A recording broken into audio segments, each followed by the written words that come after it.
Lois. And I'm Stacey. And you are listening to Whose Girl Are You? Today we have a topic that can be highly controversial. Highly controversial. Stacey, I got a question for you. What? What do you put on your pasty? Oh, on it? On it. Ketchup and salt. Ketchup and salt. See, I'm in the ketchup and butter camp. Mm-hmm. But I've heard people use gravy. Mm-hmm. I've heard people use ranch dressing. Yeah, gross. Or barbecue sauce. Ugh. Mm-hmm. Ugh. You know, have you seen or heard the conversations that ensue when you bring up something like ranch or barbecue sauce? I mean, I have a strong emotional reaction to it, honestly. because I make pasty, and it's a labor of love for anyone that's made. I don't do pan, I do individual. And I have considered every time I go to do it, I say, why don't I do a pan? And I don't, because I like having all of the individuals in the freezer where you kind of grab and go for lunches or whatever. So if I'm just going to do it, I just do it. Right. Right. And my opinion is if you're going to do it, just do it right. Just do the individuals, and you know, you have a better crust to inside ratio and all of that than you do on pan pasty. I don't always get enough crust. I know it's not the same. It's just not the same. It's the same filling. It's the same crust, but it's not the same dish. Right. So when you take all the time to do it, and then someone sits down next to you in your family, I won't name names, and they put ranch dressing on it, I feel like they're spitting at my feet. Like this meal doesn't even matter. Like, I don't even like it. I'm going to drown it in ranch. So this person honestly doesn't love pasty, and in their defense, they don't complain about me making them. Right. They just say, it's not my favorite. Right. Which is always hilarious to me, because also massage is not their favorite. And I have a massage degree as well. Not that I use it actively for like a job, but I have the skill. Yeah. They hate massage. Like, I'm just like, do you even like me as a person? Like all of my special talents are just like wasted. Right. On this family. Yes. Not the whole family. But so yeah, I almost want to take their pasty away and say, you're not worthy of eating my pasty if you're going to do this to it. It's just seems so wrong to me. But then I have to kind of grow up and say, we like what we like, and I shouldn't be all judgy about it. Mm-hmm. I've just never seen anyone in all my life do that. I grew up in the copper country, so did you, and so it's pasty country. We didn't realize that they're really kind of a regional thing. Right. Because up there, you can actually buy them in the freezer section at Walmart. You can buy them at most grocery stores in the deli hot. Mm-hmm. There's pasty shops that you can go to that they make them fresh daily. Yep. And that's all they sell. That's all they sell. Mm-hmm. I think that in New Hampshire, Elmi Aho used to have a pasty shop in Ridge. Is that where the Pizza Haven is now, right? Yep. So I wish he was still around, because I'd want to kind of be like, how successful was that? How many did you sell? I wonder if there's any books on that to see how successful that was around here. I do know this. If I make them, I don't have a problem selling them. I have to actually have a cutoff. Yeah. And I haven't been making them lately, but. How many do you make at a time? Just out of curiosity, what is your cutoff? So the max I feel like I can handle in one day is about 180. Yeah. That's a lot of pasty. It's a lot. How long does that take? All day. I mean, so I have to prep the day before. So everything is cut. The meat is divided. The vegetables are cut. The dough is made. You know, the kitchen is clean and ready. All the things I need are out and ready to rock and roll. Yeah. And I get up at like 6 a.m. and I start just cranking. Yeah. And the thing that takes the longest time is because it takes an hour to bake them. Right. And that's where it gets you. So at the beginning, it's like busy, busy, busy. And then you get everything cranked and pans lined up for the minute the timers go off for them to go in, and you get to sit and have a cup of coffee and like kick your feet up for like 20, 30 minutes. Yeah. And then those buzzers go off. You're putting the new pans in. Now you have empty pans again. You fill them really quick. You sit down for a little bit. Yep.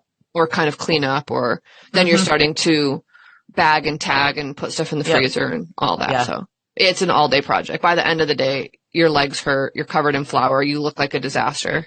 Yeah. It's actually a 2-day So it's like project. a 2-day project. Well, it's actually a 3-day project if you really want to get technical about it. Shopping one day? Exactly, because I have to make my list and go shopping. And the looks you get from Costco people when you have that many potatoes and carrots and meat, and it's just like the staple stuff. It looks like I'm stocking up for the apocalypse or something with basic necessities. Right.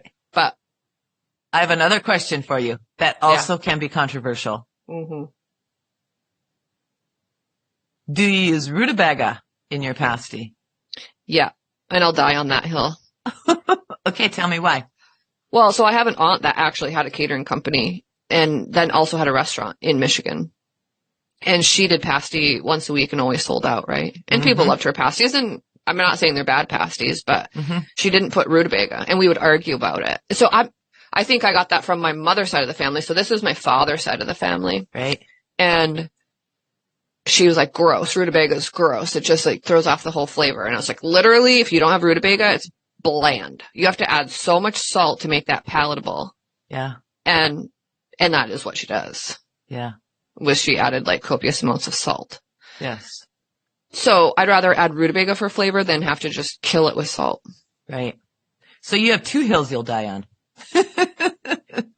Don't put ranch, but please put rutabaga. Yeah. But so there's more to it even, right? Like when you start getting into anything, you start to split hairs. Oh, so here's my question. Do you like your pasty with the vegetables diced or sliced? Or shredded. Well, that's what I mean, I guess, by diced or sliced. Yeah. So either they're sliced super thin, like almost like, I don't know if they put them through a mandolin at the thinnest setting or what they do to slice them like that, because I would just never do it. Yeah. All of mine are diced. I think it's like a food processor. Oh, like really? It's shredded, basically. So it's just mush. Yes. No, I like mine diced. I like pieces of carrot and pieces of potato. Yeah. So do I. Yeah. Okay. Do you make pasty? I have made pasty, but not very often. I've only made it a few times. Maybe one handful, maybe a little more than that in my life. Okay. I don't do it regularly. Yeah. So I didn't. My pasty making came out of necessity. Okay. Like a lot of things do, right? Yes. So some people, they look at me like maybe they didn't know me many years ago and they were like, well, the Stacey's different because she likes cooking. Wrong. Mm-hmm. Stacey likes eating. And there's no one else cooking for her but her. Right? Right. So that's part of the necessity. But the other part of where I started making large amounts of pasty and then selling them on the side, like a little hustle, just came out of necessity of we had a financial strain. Mm-hmm. And I don't live around my family. I haven't lived in Michigan since the 90s. And all of my cousins, grandparents, aunts, uncles, everyone kind of lives up there. So I like to take my kids back every summer. Well, there was some years where it started to be like, we can't afford it. Like even gas, right? Because the gas to get from like South Carolina to Michigan. And then if you're thinking about getting a hotel on the way, which I didn't have the money for, so I drove straight through, which was also a necessity. People are like, I can't believe you drive straight through. And I'm like, well, when you don't have a choice, that's what you do. Mm-hmm. So I drive straight through with peanut butter and jelly sandwiches and cheese sticks or whatever, you know what I mean? And go, but I would have to make pasty, every 3 or 4 weeks and squirrel that money to the side so that I would have the money to go on that, because my husband was still like busting his butt and making enough to make ends meet to pay the mortgage and the car payment and the insurances and whatever, the basic living things. So there was no money for vacationing.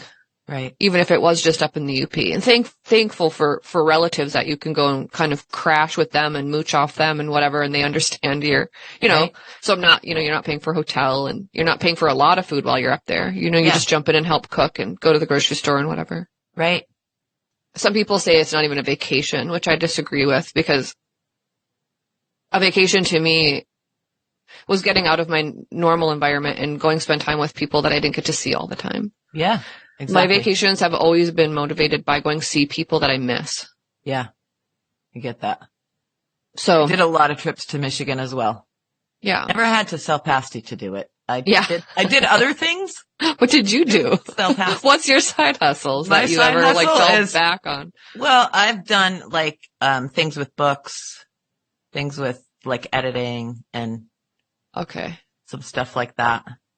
That checks out. Yeah. Did house cleaning. Okay. I did that too. Yeah. Yeah. Did some work at a rock pit for just part-time, just filled in. Just like different office sort of or business related side jobs. Yeah. Yeah.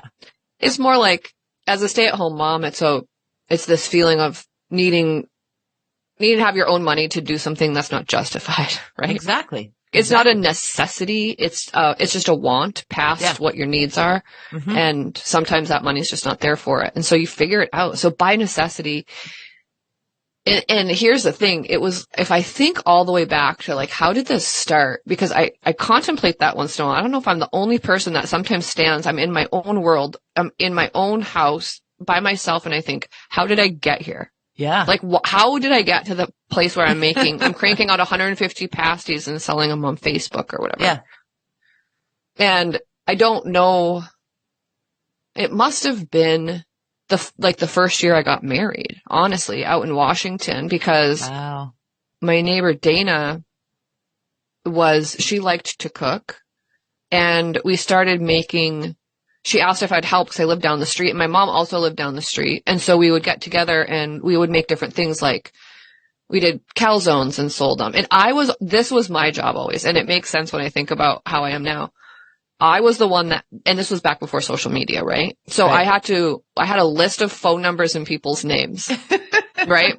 That like were my friends, her friends, their friends, whatever, just this. And I'd cold call and be like, hey, no pressure, but like me and Dana and my mom are making calzones. We'll be delivering them on Friday between this time and this time. This is the cost. Are you interested? If so, how many do you want? Okay. You'll get a text message when we are on our way. Yeah. And that's what we did. So I was the cold caller, the deliverer, and then they would let me do some other grunt work. Like, you can cut that over there, or you can like do that over there. But I wasn't in the main cooking part, because when I got married, I didn't really know a lot about cooking. So they started me off as the grunt. And then they would start to let me, they were teaching me things, how to make the calzone dough, or how to, and then they'd like trust me to make a few batches of this or that. We did chicken pot pies, and we tried to think of things that would travel. Yeah. And, then we did pasties once. And that was my mom's idea, because I don't believe Dana had really done that. And my mom had made them a ton of times in the past, because they're also a cheaper food to make for your family. Yes. So Economical, handy, freeze well, travel well. yeah. And after I finish this story, we'll talk about actually the history and the beginnings of the whole thing in the first place, which kind of ties in. Yeah. But so that was my mom's idea to do that. And there's a lot of prep chopping kind of thing. And then you have to learn the filling, rolling, that part of it too. And so they would trust me with this part of that part until before you knew it, I was like, I had moved away. I needed money. And I thought, they let me do the dough part, and they let me do the cutting part. They let me do the filling part. I know like what the baking part is. Like, although I haven't done it by myself, I think I could, because I've done all the parts. It's just a matter of, can I manage my time well enough to accomplish this? Right. And so I started small, right? I started saying like, well, I'm just going to do 50 and I'm going to keep 20 and I'm going to sell 30. And then it just kind of ramped up from there until I started being like, what's my max? Like, I had my husband install a second oven in the basement that I got off of Facebook Marketplace for free. Wow. Like, it's just my pasty oven. Right. That's cool. So yeah. And now, like, an easy day for me, I just made them for my family, because I do this. What do you want for your birthday dinner? It's kind of a tradition, right? My mom used to do that. Yeah. And my dad lives with us now, and his birthday was the beginning of October. And I said, well, you live here now too. What do you want for your birthday dinner? And he's like, pasty. I said, of course. They always pick things that take me just so Days. long, right? Like, or like they're just really involved. And so I said, okay. So I just made 50, which to me is, I could do it with one hand tied behind my back while I watch a Netflix show. Like that's so easy for me, which I know 50 to someone else might sound like, I mean, 50 to my old self back when I was 20 would have sounded crazy. Like 50 by myself, like that was like, I had to really focus. But you work yourself up, you know, and then. But that's practice. That's practice, yeah. And I still screw stuff up once in a while, right? If I'm not paying attention, like, why does this? Oh yeah, I forgot to put the meat. Yeah, right. Right. Exactly. Never when I'm making for someone else. Like I'm very conscientious when I'm doing that, but when I'm doing it for your family, you're just kind of phoning it in, right? Yeah. Yeah. But I always correct it before it's too late. Exactly. So do you know the history of pasty? I do, but I'd like you to tell me. Well, no, I want to hear what parts you know, and then I'll fill in. Okay. Do you know where the original? They originally were a Cornish meat pie or meat and vegetable pie. Yeah. Handheld pie. With a gravy on the inside. Oh, did you know that? I did not know it had gravy inside. So they made the, it was more like a pot pie, like a chicken pot pie. It's not like they don't think like they made gravy and then added it to it. That's not what they did. They had like, they added kind of like a butter and some flour and some whatever. And as it cooked, so as it would cook, it would create this like kind of sauce inside of it. Oh, nice. Nice. Yeah. No, I didn't know that. And then, okay, so here's the other thing that I think I know about them. I don't know if I'm right, is they came to the UP. There was they were a good lunch for the miners to take down into the mines. That's exactly it. Yeah. And so they were a handheld pie that you didn't have to fiddle with at lunchtime.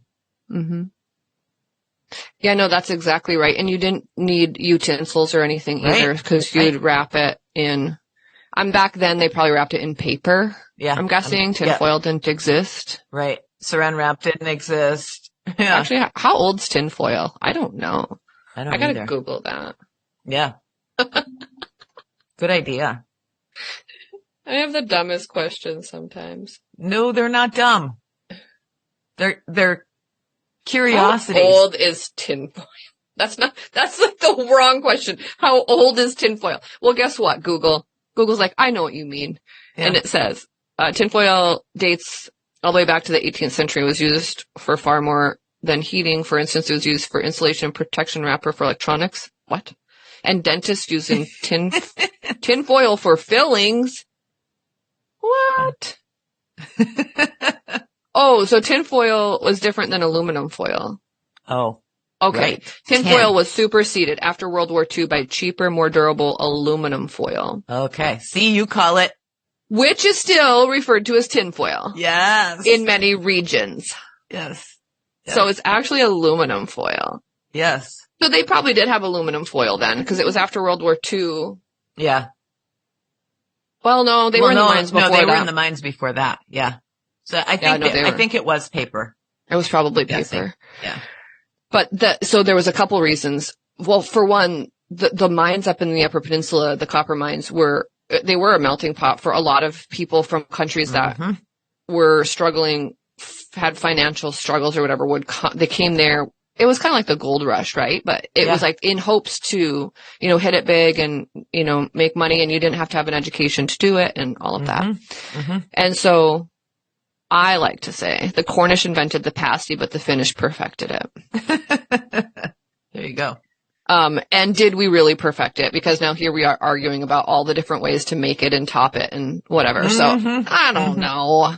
It's all preference, I suppose. Yeah. I should actually find someone that makes a traditional Cornish pasty and try it someday, because I've never actually had that. Yeah. I should, or maybe look up a recipe and try it. But I would be so sad if I found out it was so much better than what I've been eating my whole life. And so it's just like, do I want to know? No, I don't want to know. Do I? I don't know. I mean, I do say I want the truth, but how far do you chase that? Right. Like at what point do you say it's good enough to know this? Well, you know what they say? They say if it's good enough, it's not good enough. So yeah, they would take them down to the mines, but a couple reasons. The vegetables that are in a pasty, if you don't know, are rutabaga, for one. Yes. Potatoes, carrots, onions, and then here's another debatable, right? What meat do you put in it? Yeah.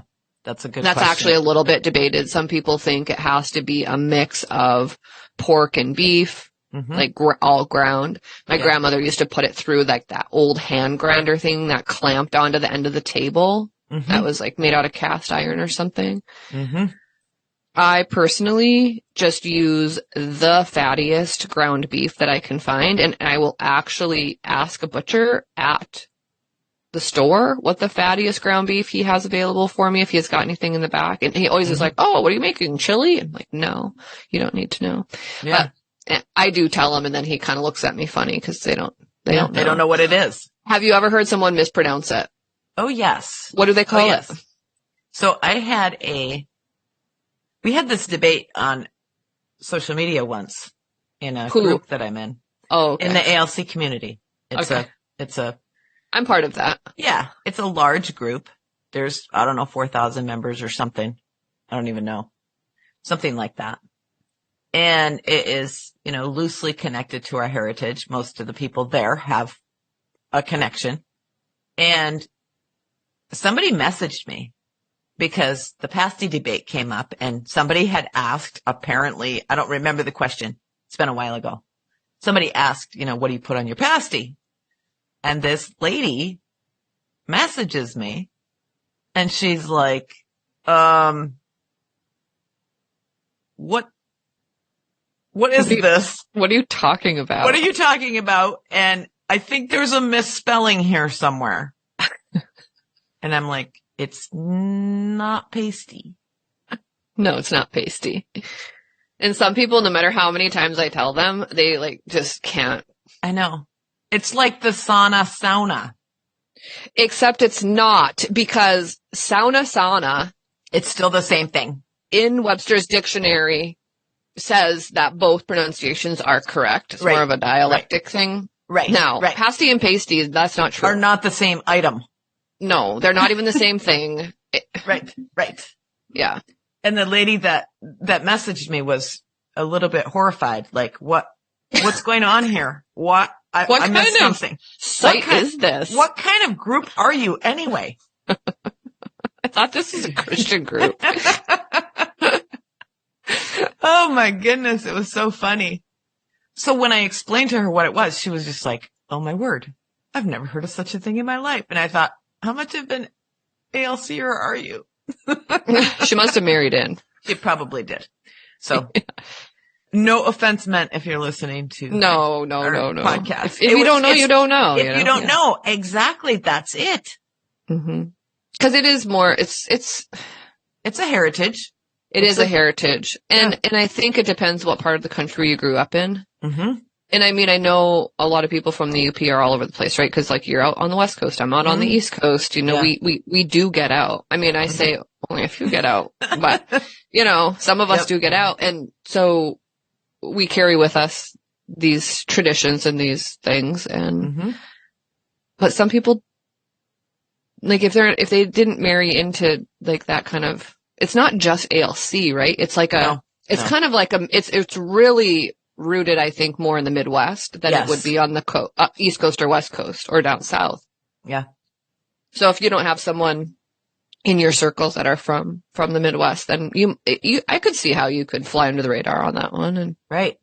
So they probably also have lived their whole life without Michigan stack cake. Right. Exactly. I wonder.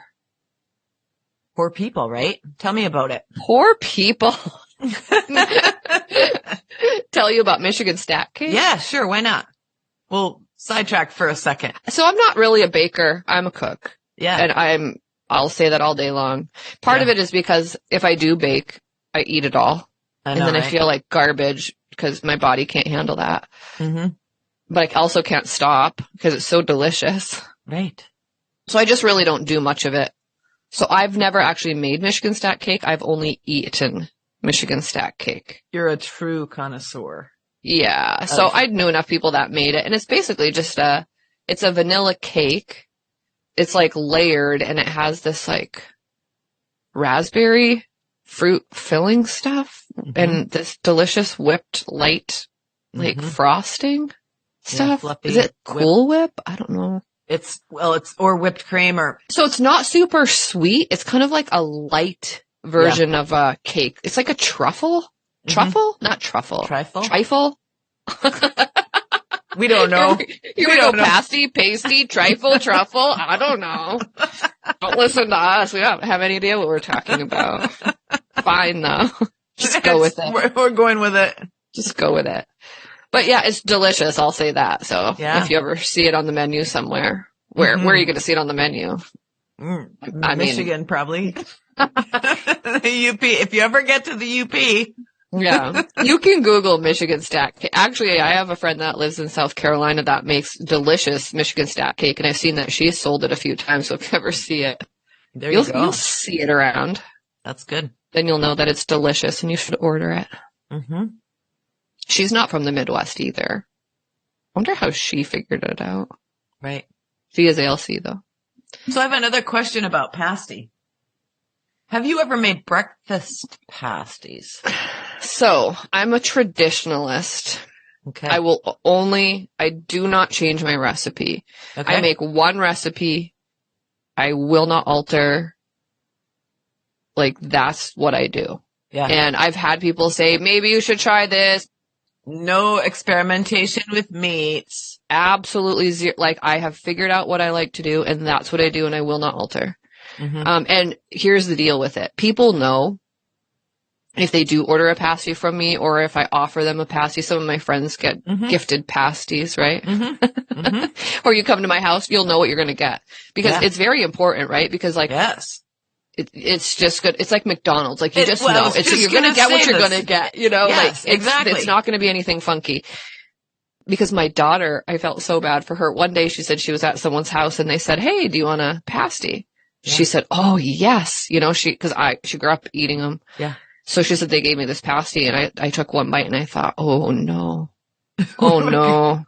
This is not good. And I acted so excited about having one and went on and on before I tried it about like, I'm so excited to have a pasty. My mom made them all the time. I haven't had one in a while. Da, da, da, da, da. And so then she had already sold herself into being this pasty connoisseur. She couldn't very well be like, but this one's not good. Right. And so she forced herself to eat the whole thing. And she said, never again will I just blindly say, yes, I'd like a pasty if I don't know. And I said, no, it's valid. Yeah. I have bought pasty from someone one time. I think it was like I wasn't making, maybe I was pregnant, maybe I just had a baby, whatever. Someone made it. I said, I'm just going to buy from them. And so I did. I took a few bites of it and I said, this is horrible. I don't know what they put in this, allspice or something. I have no idea what that flavor was, but it was so gross that I took all 10 of them that I had and chucked the whole bag in the garbage. I was just like, no one's eating these. They're awful. So it is like, not like all pasties are created equal. And it's like, here's the thing that's so weird about it. The recipe is so simple. Yes. Maybe that's why people have to tweak with it. They think they need to do something with it. And it's just like, simple is good. Use the KISS method. You know the KISS method, right? Keep it simple, stupid. My husband was a fan of that. So I'm a fan of that too, you know? It's just like, why are you messing with something that's already just for generations been perfected? You don't need to make this anything that it's not. You want to be fancy about it? Go put your weird toppings on it, like ranch or whatever. Experiment with your toppings, but like don't mess with the original recipe. So even in the UP, because there's Roy's Bakery and, every time I go up there, I'm like asking my relatives, who do you think has the best, pasties now? And they're like, oh, Roy's Bakery for sure. Like that's kind of their go-to right now. So if anyone's up in the UP and they want to know where the best pasty is, my relatives vote on Roy's, which is in Houghton right on the water there. But there's a bunch of different ones and I'll say like, well, what about them? And they're like, nah, they shred their stuff, you know, it's so mushy. And then someone else will be like, oh no, theirs are always just like dried out or they're too small or they're too big or they're too, and the crust is you know, it is a thing. They're so opinionated. It's just like the funniest thing to ask them about. Right.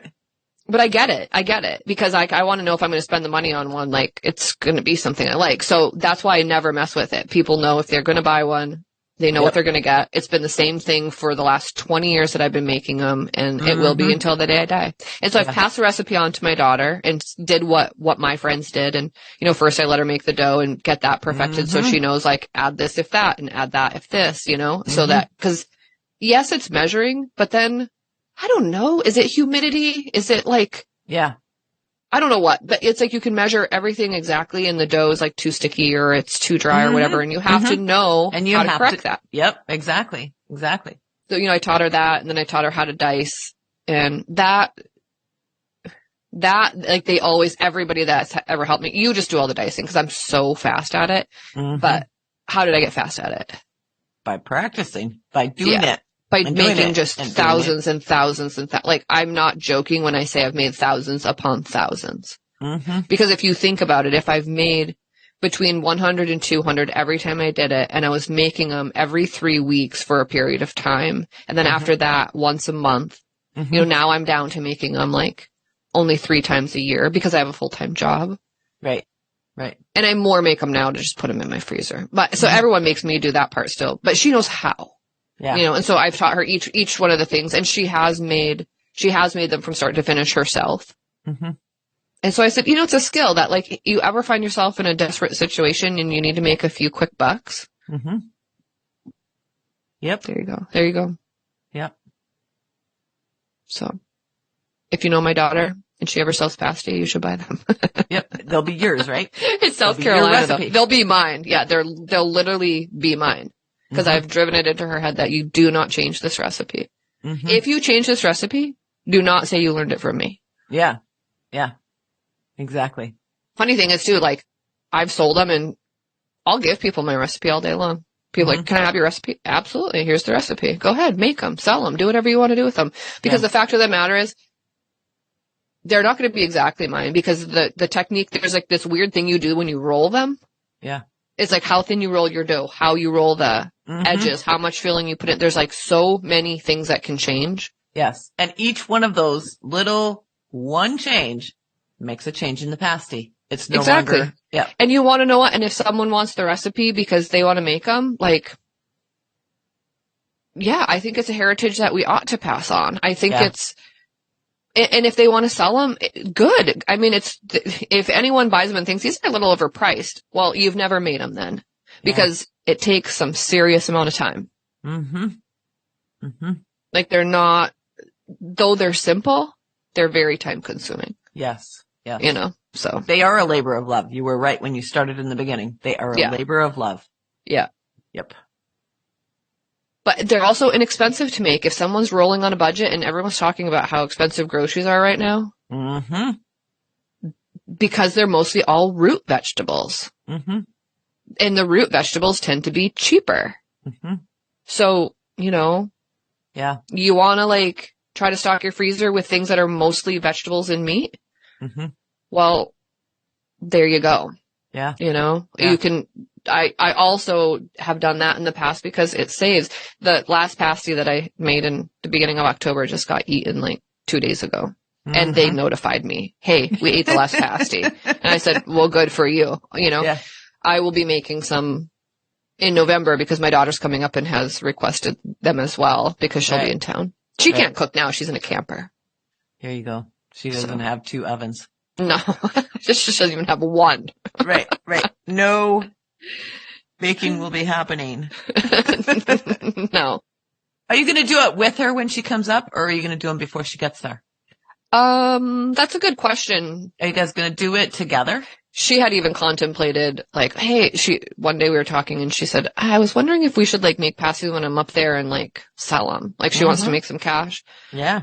And she's like, but then I'm only going to be there for however many days. And that would basically take up 2 days. And I was just like, whatever you want to do. I mean, because I don't care because I'd still be spending those 2 days with her and the baby anyway. Right. And whether you're spending we're making pasty or we're doing something else, like we're still spending time. Yeah. And that's one thing I've always done too, is I've roped people in and just been like, hey, it's pasty day. I'm just going to be at the house cooking all day. Do you want to come visit, have coffee? You know, you don't have to pitch in, but some of them wouldn't pitch in on any of that, but they would wrap them for me while I'm doing the next ones. Like, hey, you want me to wrap these? Because I already have the foil all cut or whatever. Yeah. I had bags for a while when my aunt and uncle had the restaurant in Michigan. Mm-hmm. I would have them order me there's special pasty bags that are lined with paper, and then have the paper. You can freeze them or bake them right in those papers. Right. But the restaurant shut down. It didn't really make it through the whole COVID and some other problems and whatever. Mm-hmm. And so they ended up selling the restaurant. So now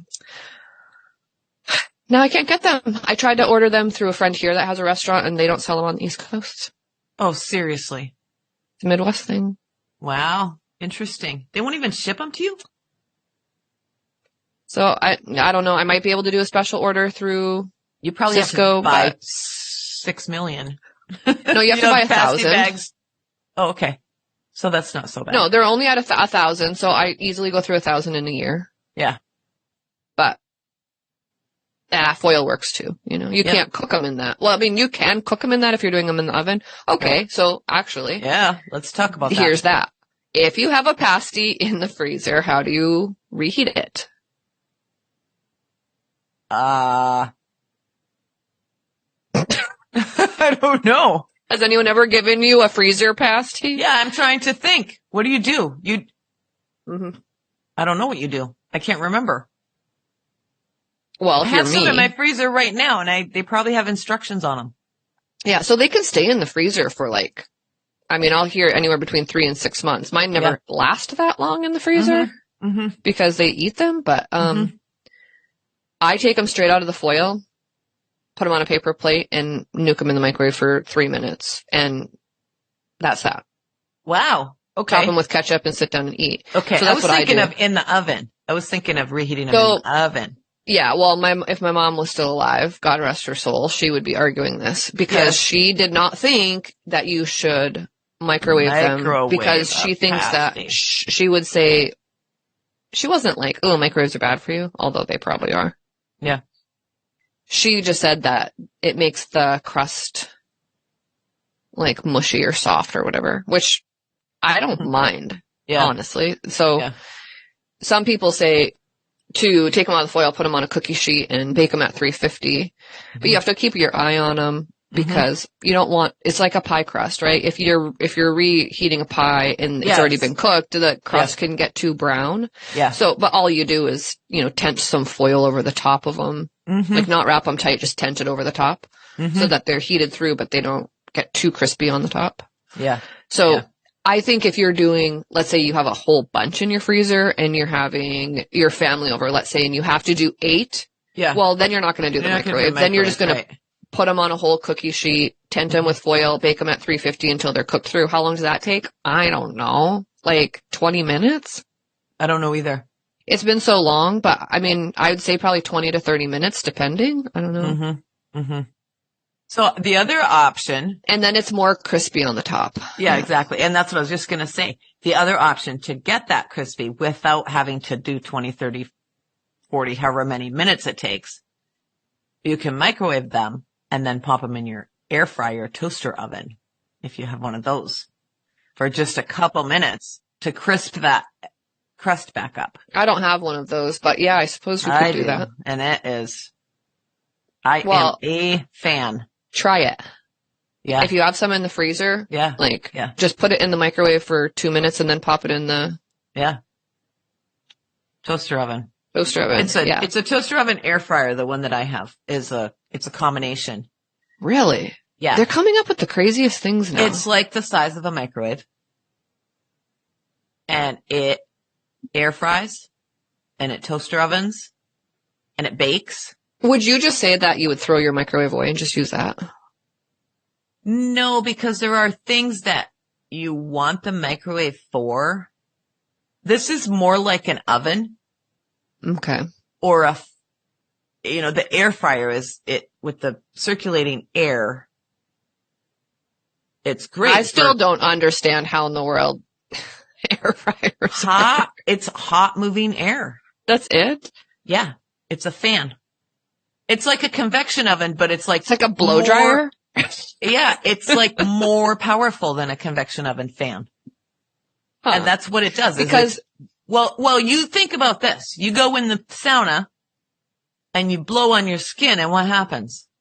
It hurts. It burns. It burns, baby. Yeah. And that's we used to blow on each other in the sauna. That was like one of the games that we played. It was torture. How much can you take? Like, how much steam can you take? Yeah. How much, Yeah. But that blowing, that proves right there what happens with an air fryer. Yeah. It's that moving hot air. There's a fan. That makes more sense to me actually now. Thank you for making that more applicable to my life. Yes, that's it. So you just get a big fan in your oven and you have an air fryer. How is it also a toaster oven? It also has an element on? It has an element on the top and the bottom, just like a toaster oven. Okay. So it's basically a toaster oven with a fan on it. So I've never had a toaster oven either. A toaster oven, so how a toaster works. It has an element on both sides. No, I understand like how a toaster oven works. I've just never had one. Yeah. Yeah. So basically it's a toaster oven with a fan. I've had a toaster. Yeah. My whole life. Part of it is I hate having stuff on my kitchen counter. Gadgets. Well, I've never had a big enough kitchen where I felt like I could sacrifice real estate on my countertop for, like, it has to be important. Like my coffee station, totally important. That can have real estate. Yeah. But because I use it every day. If I don't use it every day. Mm-hmm. If you had an air fryer toaster oven on your counter, you would use it every day. Would I? Yes, you would. You would throw your microwave out and put it in the place. I don't know if it might need more air around it than a microwave does, but I'm not sure. Well, my microwave is mounted anyway, like above my stove. Oh, okay. Yeah. Which I was just reading a thing that said, if your microwave is mounted above your stove, like you're like lower middle income or what is it called? Middle class. Oh yeah. And I was like, wait, what? Because like if you go up a tax bracket or whatever, nobody would mount they have like a hood. Yes. A big fancy stove hood thing, like above there, which, I mean, that'd be great. I've been in kitchens like that and it would suck up all the, like me, I disarmed my, smoke detector. Yeah. That's closest you were to making my kitchen. pasties?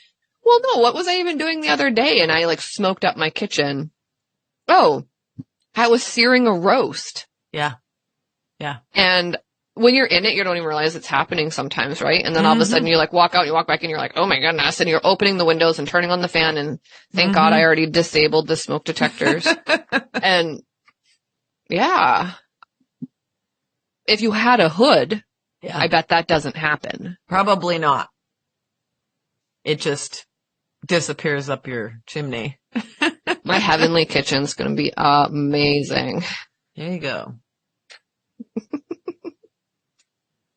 Anyway, so now I need a toaster oven, air fryer, I guess. Maybe. I don't know. I don't know if I have room. We'll see. You would probably get rid of your microwave if you had to choose one or the other. If I had to choose one or the other, I would get rid of my microwave and keep that. I have room for both, so. Your kitchen's amazing. I know. I love my kitchen. I really do. Mm-hmm. It's not fancy. No granite. I have a hood fan, but it's just a hood fan. Just the sheer, like, size and countertop space is glorious. Yeah, it is. Like, you can actually do stuff in there. And with more than one person. And I'm not complaining. My kitchen is very usable as long as everyone else stays the H out of it while I'm trying to do stuff. You know what I mean? Like my countertop, like they can sit on the other side of the counter. And my island's big enough that two people can be working on the island, but not really people working in the kitchen together, Right. But it's great for me. I'm pretty much the only cook here anyway. And for me, it's completely sufficient. Yeah. Yeah, exactly. Minus the smoke. Minus the disabled. But I have a window. Detectors. I have a window. Yeah. So I open the window. Oh, man. So you should walk me through making a pasty. Making a pasty. Whew. Yeah. I don't know how to make just one, but Okay, just like, would you be willing to walk people through your pasty recipe? Yes, but I only know how to make 24. That's the smallest amount I can make. There you go. So what if you walked our listeners through? Yeah. If someone wants to know, 24 pasties. Here you go. What do you do? Okay. And I don't want to hear anything about how Crisco's not good for you. That's my first disclaimer. If you don't like it, find a different recipe. Yep. Okay. There you go. Because this is what I was taught. First thing you're going to do is make the dough. Mm-hmm. And you're going to do 2 batches of it. And it's kind of funny that I know this off the top of my head. Do I know this off the top of my head? Now I'm starting to doubt myself. Well, I'm like, is it 2 cups of flour or 3 cups of flour? I'm pretty sure it's 2 cups of flour.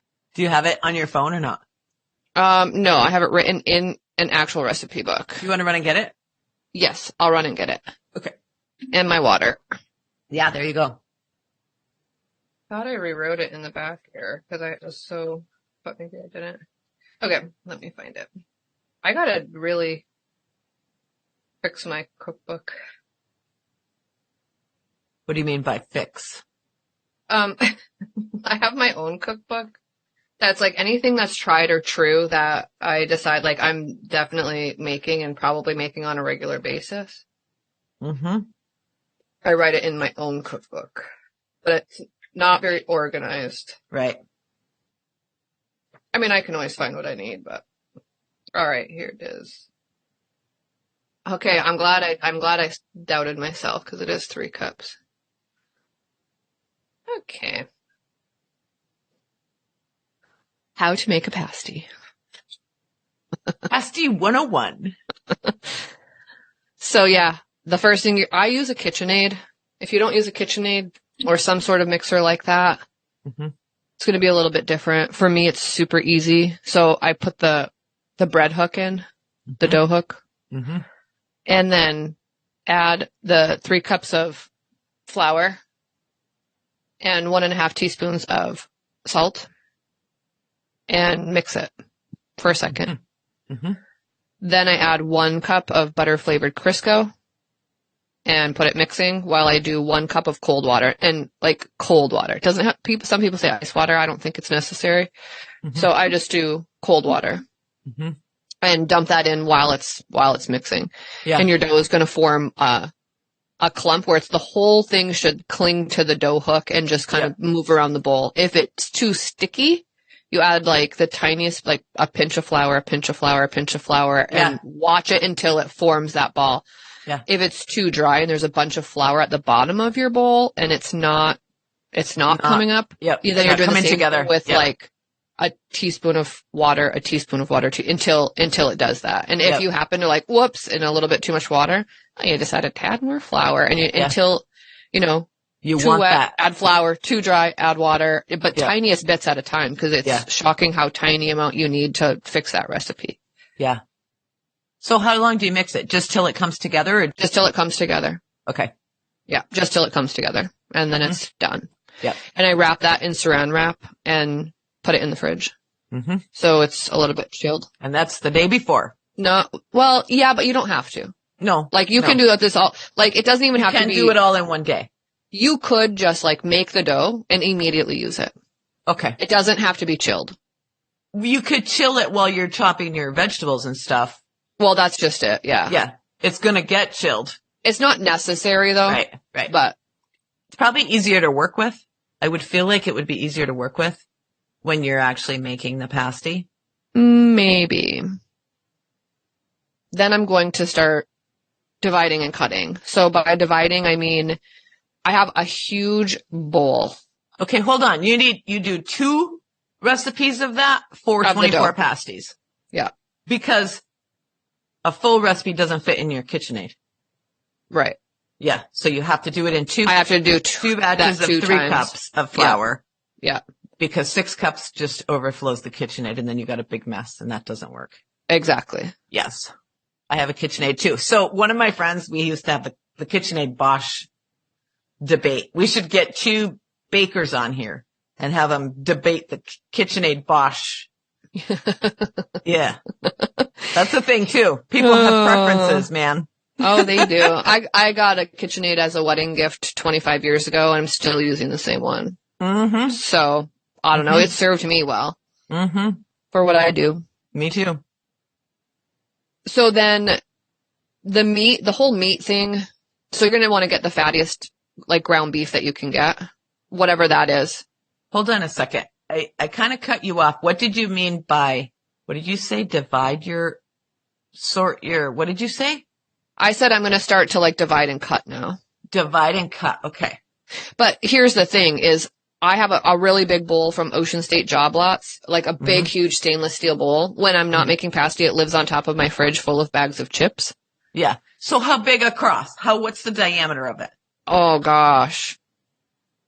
Feet. Like, I mean, it covers the whole top of your fridge. Yeah. Yep.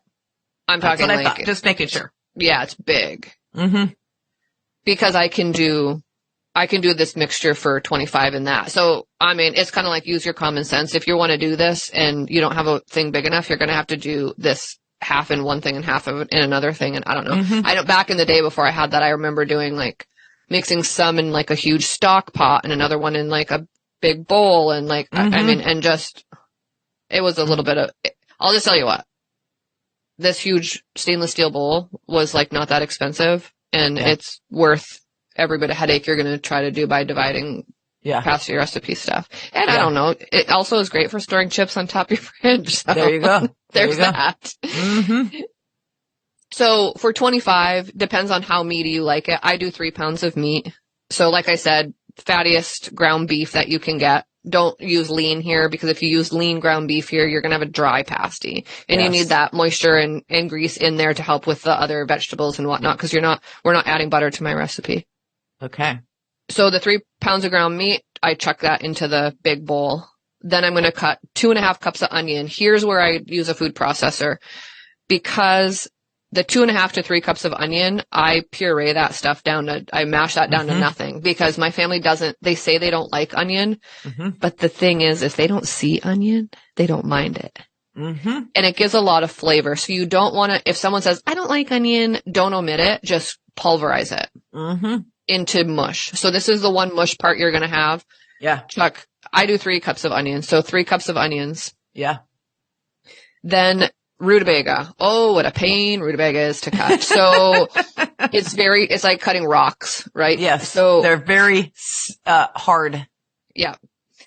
So I do it. So I'm going to kind of give like, 2.5 to 3 cups of onion. I'm going to say 3 to 4 cups of rutabaga. And I say that because if I'm cutting, I'll say 3 cups of rutabaga. And if I'm cutting and I end up getting 4, I'm not going to throw one away. I'm going to just throw it in there, right? Like a little extra rutabaga, that's fine with me. A little extra onion, that's fine with me. Now, if it's like double that amount, well, I'm going to cut it and freeze it for the next time I make pasty. Yeah, exactly.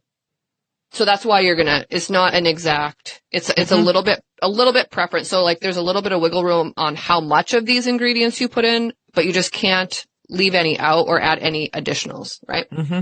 Okay. So rutabaga, you're going to peel it. Which is a pain. I use a carrot peeler. They're big, they're waxy, so use a paring knife, use a peeler, whatever. One large rutabaga is like all you're going to need. Don't think you get a lot out of it.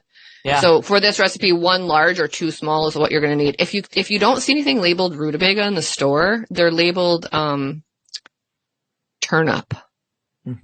Depending on the part of the country you're in, they don't label them. If you even ask, like, do you have rutabaga? They're like, I don't know what you're talking about. And I'm like, so I start trying to describe it and they're like, turnip? And I'm like, maybe. So they'll be called like purple turnip or something crazy. So is there a if difference you can't between find rutabaga, turnip will work. Well, I think it's subtle. I think if you can't find rutabaga, I think you can use turnip and I think it's fine. Honestly. I don't know what the difference is. Maybe you can Google that while I talk. So what this says, Google to the rescue. Turnips are usually white and purple on the outside with very white flesh, while rutabagas are yellowish and brown on the outside with orange-yellow flesh. Well, so a rutabaga is a type of turnip, I guess, right? It says they're both members of the brassica family. Okay, well, they're both members, but the rutabaga does have the orange coloring to it. Okay. Yes. And the nice thing about that, right, is if you think about it, when you're eating your pasty, if you see the little orange, it's not orange like carrot, but it's not white like potato. Right, it's rutabaga, right. Yes, right? And if yes. you're using the white turnip, the potatoes and the turnips are going to look identical. Mm-hmm. Yep. So maybe it just Yep. gives some variation in the appearance, which I don't know. Pasty's Yep. not all about appearance because it's not like the prettiest food you ever had. Right. Okay, so you peel that, you cut and dice that, and everything that I do is diced into like 1/2 inch by 1/2 inch, Mm-hmm. like cubes. Mm-hmm. This is one thing that people don't know how to do, I think, sometimes. So this is how you're going to cut a rutabaga. This is how you're going to cut a potato. Mm-hmm. You cut it in half. Mm-hmm. Then you lay those flat sides down. Yep. Then, if you're right-handed, you're going to definitely start on the right, and you're going to start slicing like 1/2 inch strips, ding, ding, ding, ding, all the way down both sides. Mm-hmm. Then here's the tricky part. You're going to find the center point on each of those halves, and you're going to flip them so that now the other flat side is down. Push them together. The flat side's down, push them together. And now you're going to do the process again. Explain that again. I don't know if I can explain it any different. Say it again. Like so like if you had like a half of a potato or half of a rutabaga, right? And you sliced it all the way down, Mm-hmm. Into 1-inch slices. Mm-hmm. Then you take your hands in the center point of that and separate it. Oh yeah. So now you have a quarter. Flip it.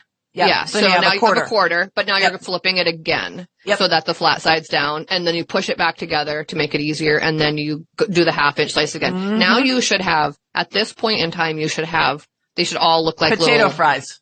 Yeah. They should all look like French fries. Mm-hmm. And then you just like turn the whole thing to the side. I grab the whole thing and go shoot, turn it like a quarter turn. Yep. And now I'm like going boom, boom, boom, boom, boom down again. But now Cutting they're turning the fries into dice. into like cubing them. Yep. Yeah. Yep. And that's the part that I'm like super fast at. Yeah. Yeah. I literally like flip potatoes it's so funny when you watch me now because like when I'm even peeling potatoes, I go peel, peel, peel, and I throw it in the air and catch it the other direction. Yeah. Like I'm fast. Yeah. Like That's it's cool. like my special skill now. Mm-hmm. I don't know how far in life that's going to get me that I can peel potatoes really fast. If I get you on a game show or a cooking show. I could join the Navy and work in the There you go. on the ship. I don't know. You got all kinds of options with that skill. The whole world is my oyster now. Okay, so you're gonna cut your rutabaga, 3 to 4 cups of rutabaga. You're gonna dice it. You're gonna try not to cuss while you do that. Mm-hmm. And don't cut your fingers off. Mm-hmm. And then you're gonna do disclaimer. We are responsible for no injuries as a result of this tutorial. Right. And then the potatoes, also peel those and then cut. So the way that I do this is because you have a lot of potatoes. I am spoiled and I have a prep sink in my island. So I clog that up, put cold water. Wash it first, make sure it's clean. And then, put the drain stopper in, fill it with cold water. But you can do this with anything. Bowl. You can do this. Yep. Pot. You can do this. Stock pot. Mm-hmm. Yeah. And when I'm doing it the day before, like, let's say I'm like, you know what? I'm going to prep today and then I'm not going to cook these till tomorrow. I'm going to like have all my potatoes sitting in cold water. I'm going to pull them out a few at a time and be dicing them, and I'm going to measure them. I have like a big Pyrex, like 4-cup measuring cup. Mm-hmm. That way I can just go 4, 8, 12 done. Like 3 of those full they're cups. in there. Yep.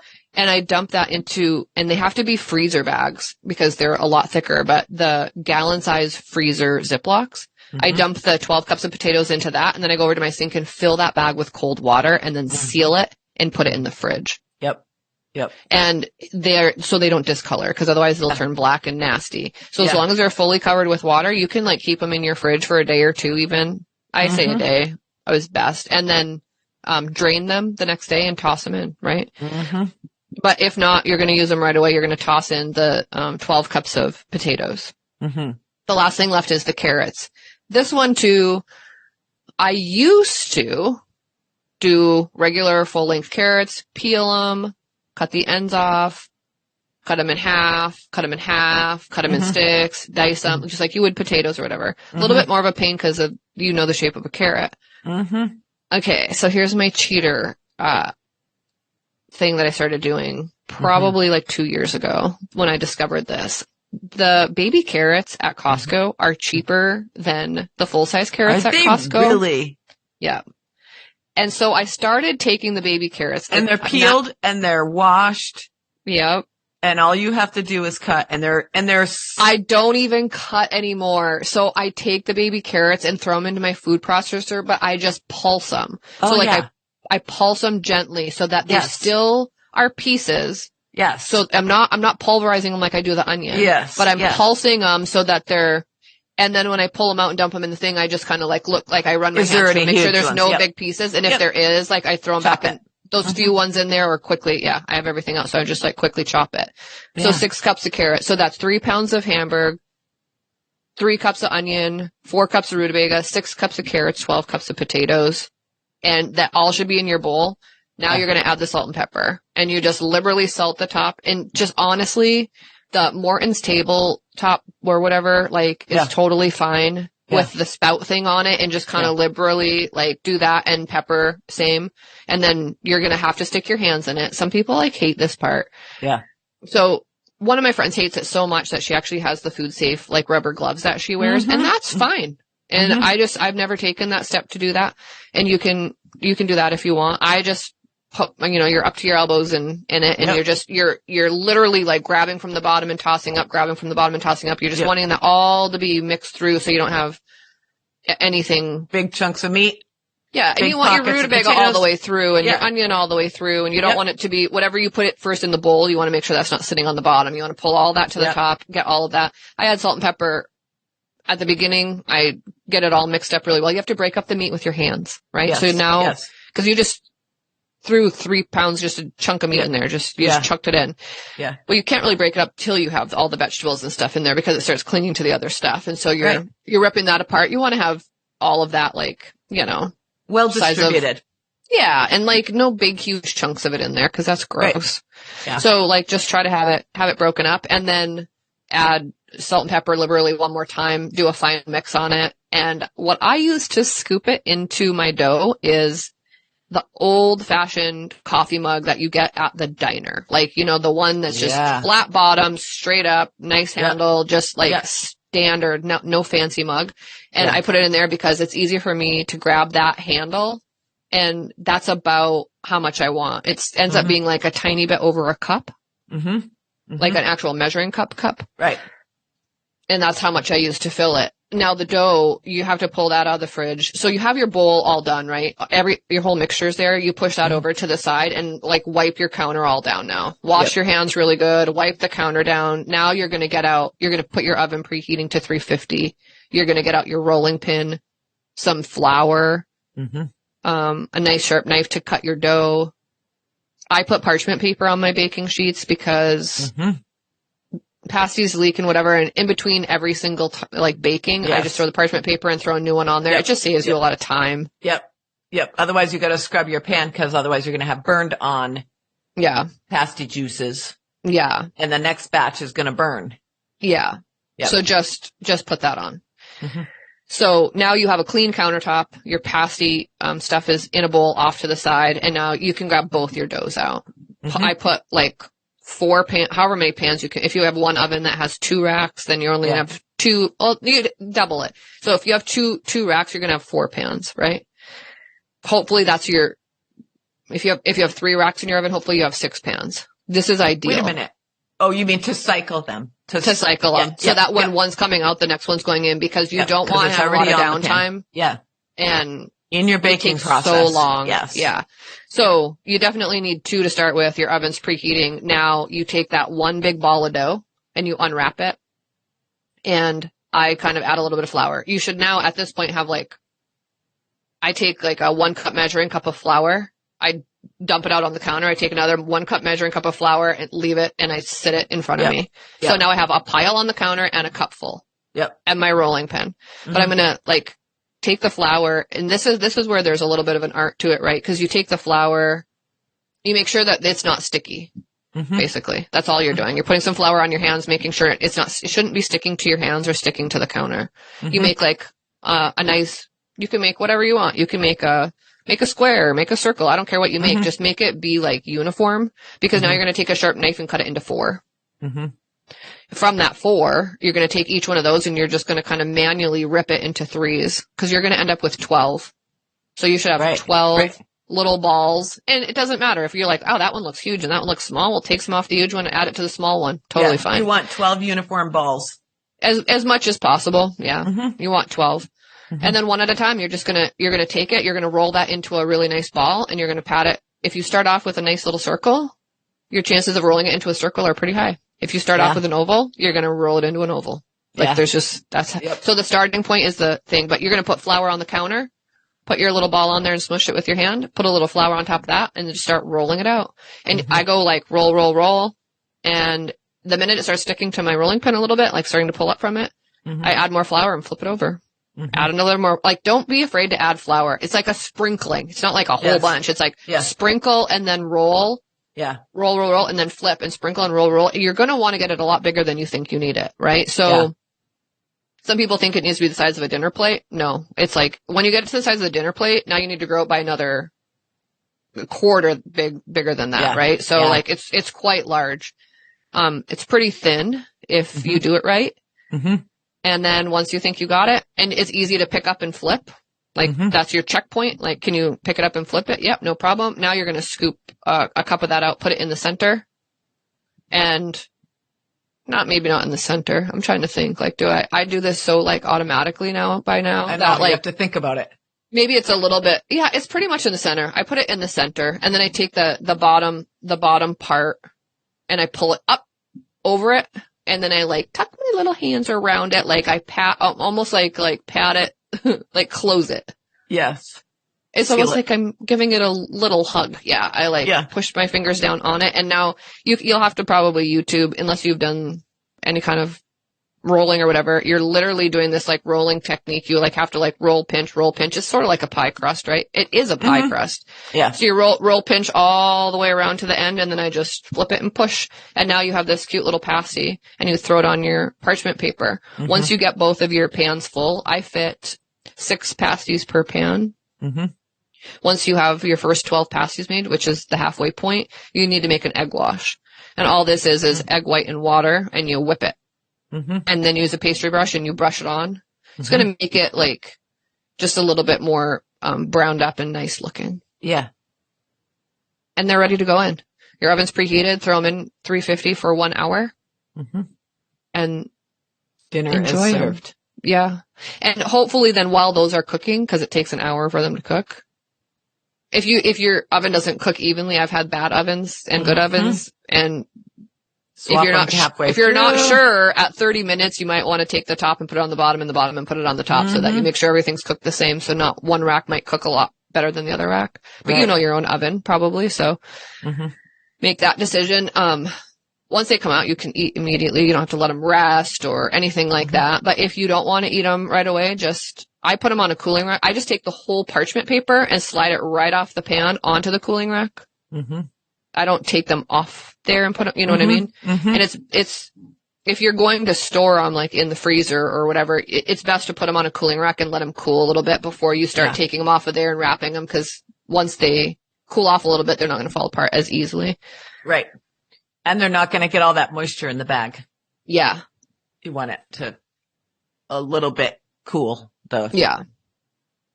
Yeah. So, and then they're just delicious. Yeah, they are. And so there's another thing that some people do that you don't, and that is put a pat of butter on the top of before you put your mixture in your filling, and then a pat of butter before you. Yeah, that's what I was saying. Like, I think because I use the butter flavored, the butter flavored Crisco and the super fatty meat. You don't use between those two. I don't feel like I need to put butter inside my pasty. No.